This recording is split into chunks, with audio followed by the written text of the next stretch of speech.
Hello students, आज हम लोग देखते हैं ये आईसीएसई बोर्ड का हिस्ट्री का chapter 6 that is national movement during the first world war. इससे पहले हम लोग 5 और चैप्टर कवर अप कर चुके हैं ऑफलाइन क्लासेस में। अभी हम लोग इसको आगे कंटिन्यू करते हैं। अब नेशनल मूवमेंट हमारा स्टार्ट तो बहुत पहले से ही हो गया था, लेकिन फर्स्ट वर्ल्ड वॉर के टाइम में हमारा कुछ और इंडिया में चेंजेस आई थी। जैसे कांग्रेस हम लोगों ने पढ़ा था 1907 में सूरत में, जो वो स्प्लिट हो गया था। एक्सट्रीमिस्ट अलग चले गए थे, मॉडरेट्स हमारे अलग चले गए थे। लेकिन वही हमारा जब फर्स्ट वर्ल्ड वॉर स्टार्ट हुआ उस टाइम में एक्सट्रीमिस्ट मॉडरेट एक साथ आ गए थे। हम लोगों ने पहले पढ़ा था कि कांग्रेस और मुस्लिम लीग ये दोनों भी अलग हो गया था। फर्स्ट वर्ल्ड वॉर के टाइम में वो सब भी साथ आ गए थे। तो इन सभी चीज़ों के पीछे में रीज़न क्या चीज़ है वो हम लोग देखेंगे इस चैप्टर में। तो हमारे यहाँ पे जब फर्स्ट वर्ल्ड वॉर चल रहा था उस टाइम में जो अंग्रेज़ों का जो कुछ पॉलिसीज़ था वो पॉलिसीज़ उतने अच्छे तरीके से काम नहीं कर रहे थे। पॉलिसीज़ जो वो डैम्पेंड हो गए थे। जैसे जो जितने भी पॉलिटिकल एक्टिविटीज़ होते थे वो उतने अच्छे तरीके से चल नहीं रहे थे। रीज़न क्या चीज़ था? इसका 2 मेन रीज़न था। सबसे पहला, हमारे जो गांधी जी है वो साउथ अफ्रीका में उन्होंने कुछ लड़ाइयाँ लड़ी थी और जीत गए थे। तो हमारे यहाँ पे इंडिया में उनका वो लड़ाई का बात वगैरह सामने आया और इंडिया के लोग सोचने लगे कि हमारे पास कोई एक हीरो सामने आए हैं जो कि इंडिया को आज़ाद दिलाने में हेल्प कर सकते। तो हमें एक तरीके से मोटिवेशन मिला था। और दूसरा क्या चीज़ था, फर्स्ट वर्ल्ड वॉर चल रहा था, स्टार्ट हो गया था हमारा 1419 से 1918, 4 साल तक ये फर्स्ट वर्ल्ड वॉर हमारा चला था। तो वर्ल्ड वॉर में ब्रिटेन ऐसे ही परेशान थे। दूसरे कंट्री ब्रिटेन के ऊपर में अटैक कर रहा था। ऊपर से हम लोग भी इंडिया में उनके ऊपर में इतना प्रेशर डाल के रखे थे कि यहाँ पे ब्रिटेन को लास्टली ये सोचना पड़ा कि आगे चल के इंडिया के ऊपर में रूल कर पाना पॉसिबल नहीं है। धीरे धीरे उनको हल्का फुल्का आज़ादी देना ही पड़ेगा। नहीं देंगे तो पूरी तरीके से इंडिया से हाथ धोना पड़ेगा।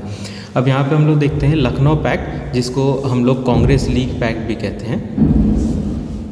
1916 में हमारा ये चीज़ हुआ था, लखनऊ पैक्ट। और इसमें लखनऊ पैक्ट में क्या चीज़ था कि जो कांग्रेस थी और जो मुस्लिम लीग थी वो दोनों साथ में आ गए थे। इसका रीज़न क्या चीज़ था?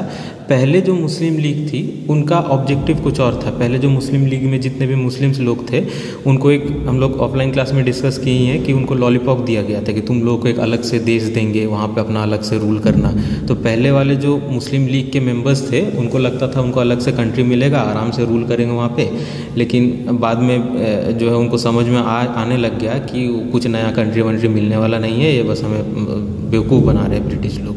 तो अभी वाले जो मुस्लिम लीग के मेंबर्स थे वो लोग पढ़े लिखे थे। उन्होंने डिमांड करना स्टार्ट किया सेल्फ गवर्नमेंट का। पहले वाले जो मुस्लिम लीग के मेंबर थे वो लोग अंग्रेज़ों के लिए बहुत ज़्यादा फेथफुल थे, वफ़ादार रहते थे, लॉयल होते थे।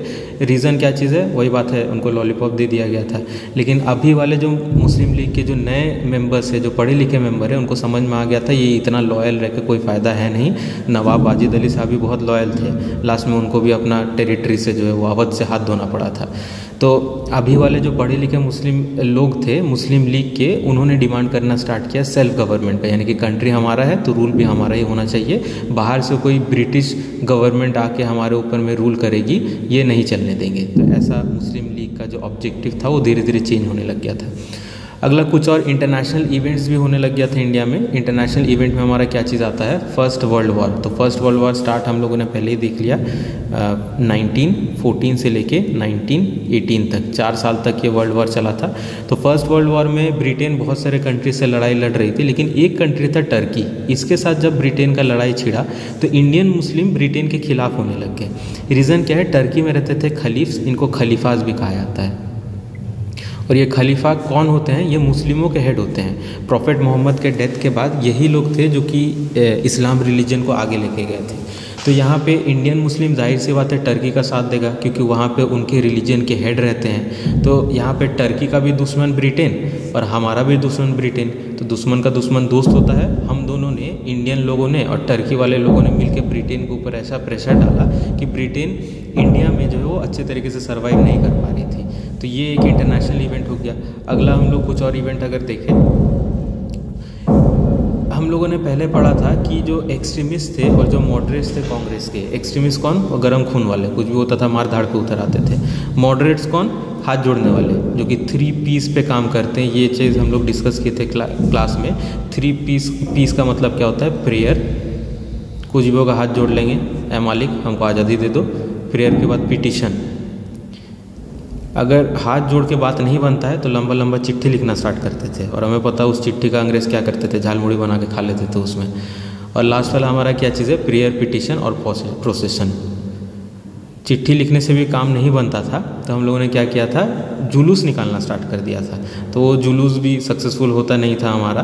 तो ये इस तरीके से मॉडरेट्स काम करते थे, क्योंकि एक्सट्रीमिस्ट गर्म खून वाले हैं, मॉडरेट्स जो है वो ठंडे खून वाले हैं, इन दोनों के बीच में आपस में बनता नहीं था। तो जब सूरत में सेशन हो रहा था कांग्रेस का 1907 में, वहाँ पे एक्सट्रीमिस्ट और मॉडरेट्स दोनों अलग हो गए थे हमारे। लेकिन बाद में पता, ये एक्सट्रीमिस्ट के जो मेंबर्स थे और मॉडरेट्स के जो मेंबर्स थे, उनको ये समझ में आ गया था कि अलग अलग लड़ेंगे तो कभी भी इंडिपेंडेंस मिल नहीं सकता है। तो उन लोगों ने ये सोच लिया था कि आगे चल के कभी ना कभी हमें हाथ मिलाना ही पड़ेगा, और उस चीज़ में हेल्प किया हमारी एनी बेसेंट। एनी बेसेंट कौन है, ये एक ब्रिटिश वुमेन ही थी और वो सोशल रिफॉर्मर थी। उन्होंने इंडियन लोगों का दुख दर्द देखा था, और देखने के बाद उनका थोड़ा सा सहानुभूति हो गया था इंडियन लोगों के साथ। तो एनी बेसेंट ने बहुत हेल्प किया एक्सट्रीमिस्ट और मॉडरेट्स को साथ लाने में।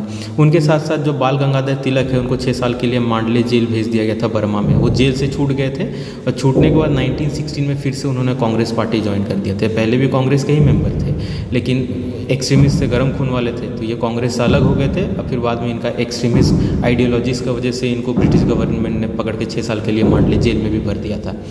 तो जेल से छूटने के बाद उन्होंने फिर से कांग्रेस पार्टी ज्वाइन कर लिया। तो यहाँ पे हम लोग देख सकते हैं जितने भी नेशनल लीडर है जो कि कांग्रेस से अलग हो गए थे, वो धीरे धीरे कांग्रेस पार्टी में जुड़ने लग गए थे। एक्सट्रीमिस्ट और मॉडरेट्स हाथ मिला लिए थे एक दूसरे के साथ, सब साथ आ गए थे। यानी कि कांग्रेस जो स्टार्टिंग में बना था, वो कांग्रेस पार्टी फिर से बनने लग गया था, यूनाइटेड कांग्रेस पार्टी।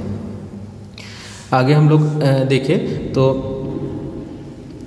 यहाँ पे हम लोगों ने एक्सट्रीमिस्ट और मॉडरेट साथ में आया, वो बात कर लिए। अब आगे देखते हैं कि कांग्रेस और जो मुस्लिम लीग है वो भी साथ में आ गए थे। अब वो किस तरीके से साथ में आए थे, पहले जो मुस्लिम लीग के लीडर थे उनको लॉलीपॉप मिला हुआ था कि आपको अलग कंट्री मिलेगा, क्योंकि वो मुस्लिम लीग के जो मेंबर्स थे वो बहुत ज़्यादा पढ़े लिखे नहीं थे।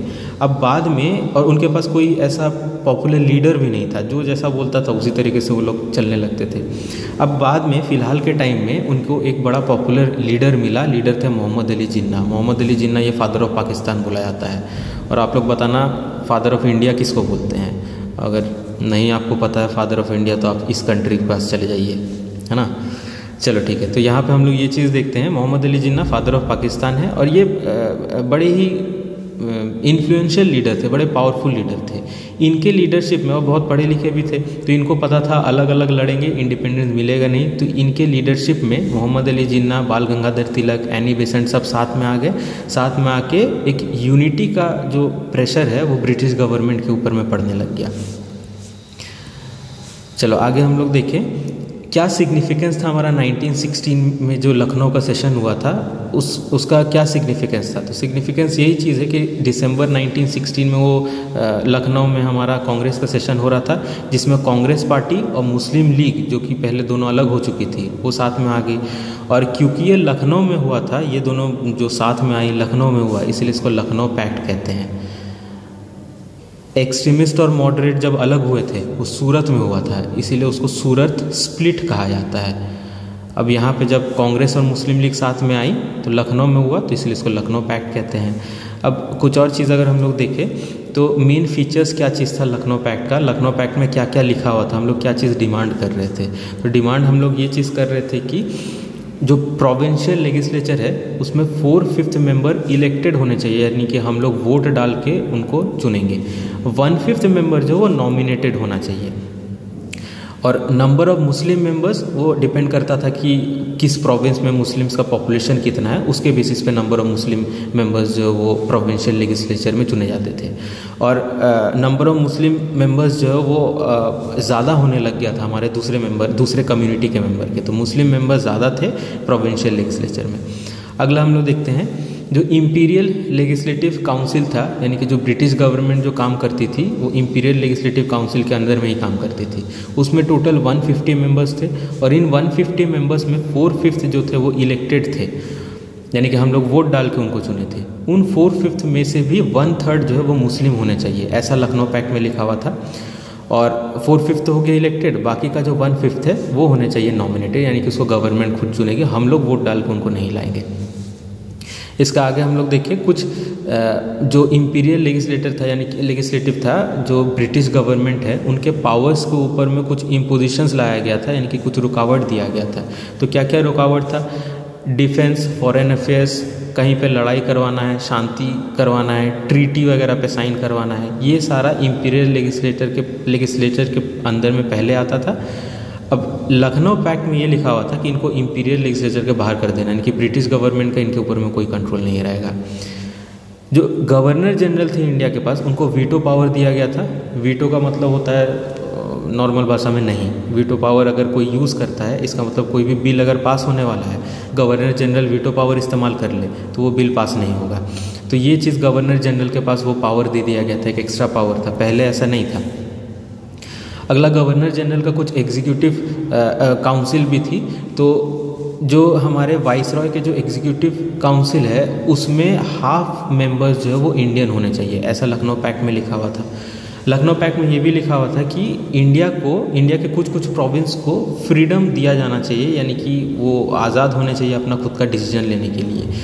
और इम्पीरियल गवर्नमेंट यानी कि ब्रिटिश गवर्नमेंट उस चीज़ में टांग अड़ाने नहीं आएंगे, इंटरफेयर करने नहीं आएंगे, हम लोग अपना डिसीजन खुद से लेंगे।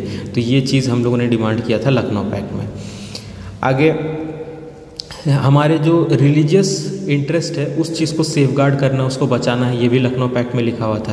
पहले क्या होता था, ब्रिटिश गवर्नमेंट हमारे रिलीजन के साथ छेड़छाड़ करती थी, आगे सती सिस्टम बंद करवा दी, ठीक है, विधवाओं को मरने नहीं दिया जा रहा, अच्छा बात है, विधवाओं का फिर से शादी करवा दिया जा रहा है विडो री मैरिज एक्ट में, ठीक है। तो ये सारा चीज़ जो वो ब्रिटिश गवर्नमेंट हमारे रिलीजन के साथ छेड़छाड़ कर रही थी, तो हमें ये सब चीज़ पसंद नहीं आ रहा था। तो इसमें लखनऊ पैक्ट में ये लिखा हुआ था कि हमारा रिलीजन के साथ किसी भी तरीके का छेड़छाड़ अब से नहीं किया जाएगा। तो ये हम लोगों ने डिमांड किया था। एक और लास्ट डिमांड हमारा ये चीज़ था कि जो जुडिशरी हमारा और एग्जीक्यूटिव है, हमें पता है कि इंडियन कॉन्स्टिट्यूशन 3 लेयर पे काम करता है। एक होता है लेजिस्लेटिव जो कि लॉ बनाता है, उसके बाद आता है एग्जीक्यूटिव जो लॉ लागू करवाता है, उसके बाद आता है जुडिशरी जो ये देखता है कि जो लॉ जो लागू किया गया है वो लॉ ठीक से फॉलो हो रहा है कि नहीं। तो जुडिशरी में जितने भी कोर्ट हैं, पुलिस स्टेशंस वगैरह है, तो वो सारे जुडिशरी में आते हैं।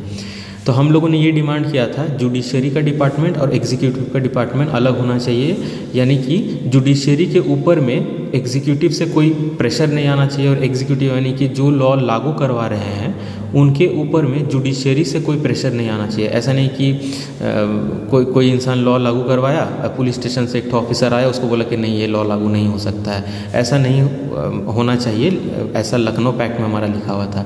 जुडिशरी और एग्जीक्यूटिव बिल्कुल 2 अलग डिपार्टमेंट बनाने का बात किया गया था। आगे लखनऊ पैक्ट का कुछ ड्रॉबैक्स भी हमारा था। तो ड्रॉबैक्स क्या चीज़ था?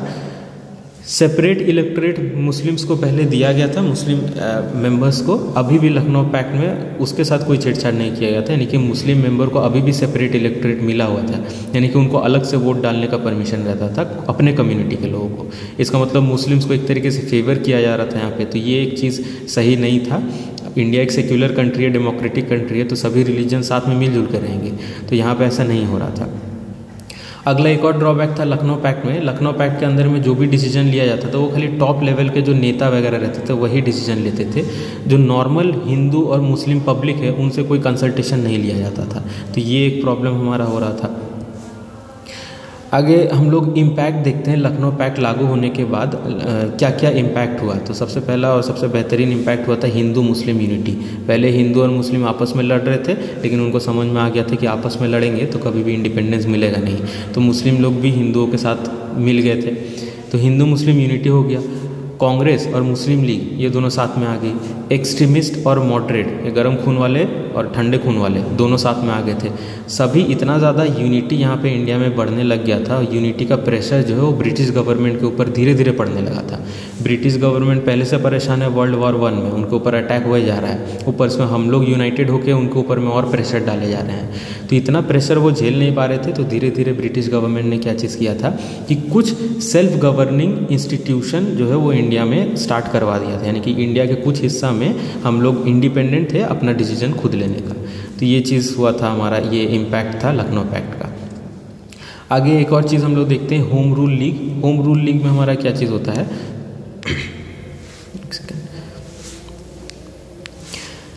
वर्ल्ड वॉर वन स्टार्ट हो गया था हमारा जून 1914 में। वर्ल्ड वॉर वन जब स्टार्ट हुआ उस टाइम में ब्रिटिश लोगों ने इंडियन से मदद मांगा था, बोला था कि आप लोग हमारा हेल्प कर दीजिए, जैसे ही वर्ल्ड वॉर ख़त्म होगा हम लोग आपको इंडिपेंडेंस दे देंगे।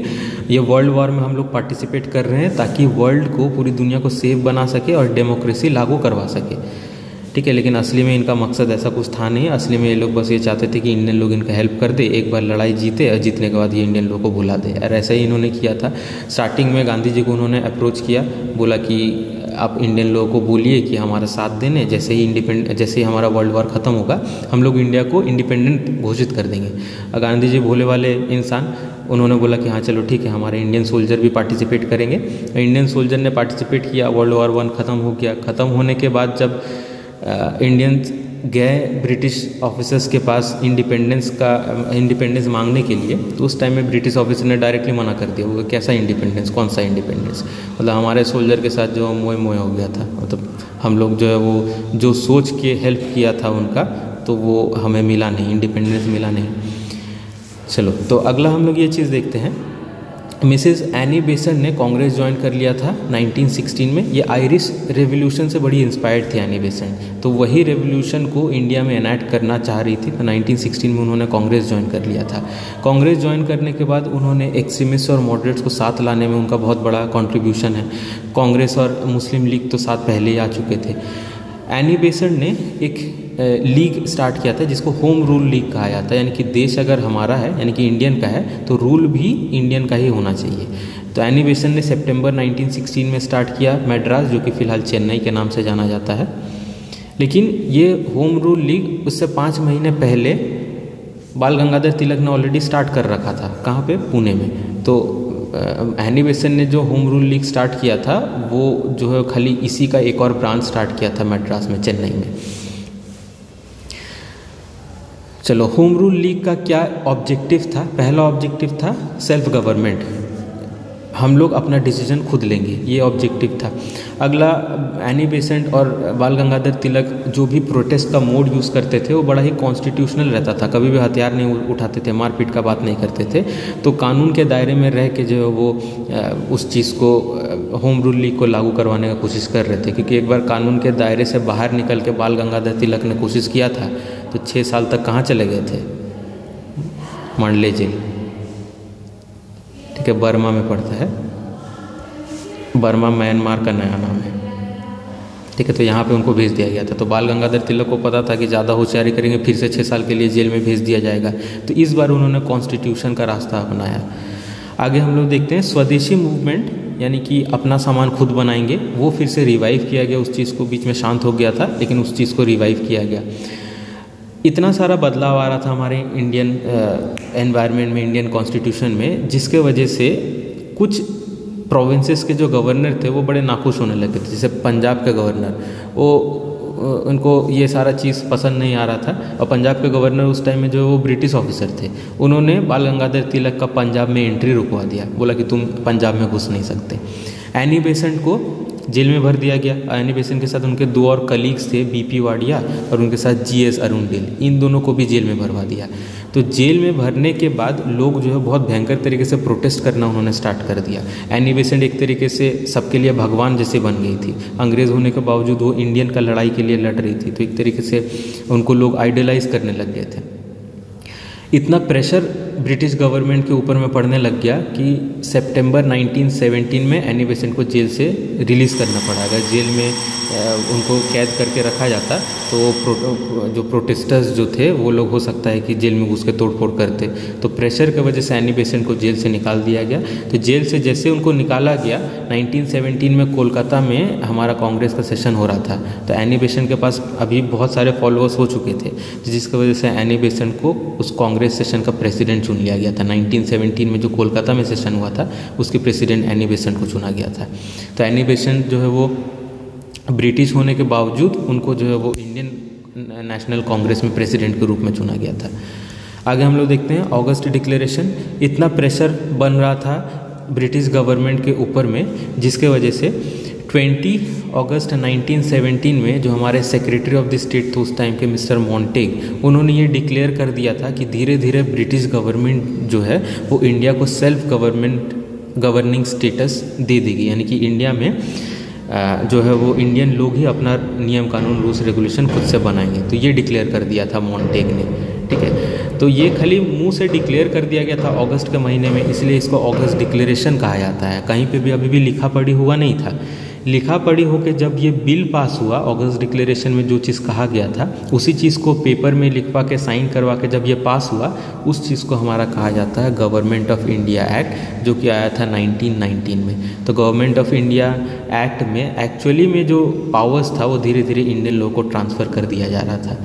तो ये चीज़ था एक शॉर्ट में हमारा इस चैप्टर का ओवरव्यू। अगला नेक्स्ट क्लास में हम लोग चैप्टर 7 को कवर अप कर लेंगे। आईसीएसई बोर्ड का 10th स्टैंडर्ड का चैप्टर 7 को हम लोग कवर अप कर लेंगे, और इसका जो PDF है वो व्हाट्सएप में भेज दिया जाएगा, तो वहाँ से आप लोग एक बार देख लेना इसको।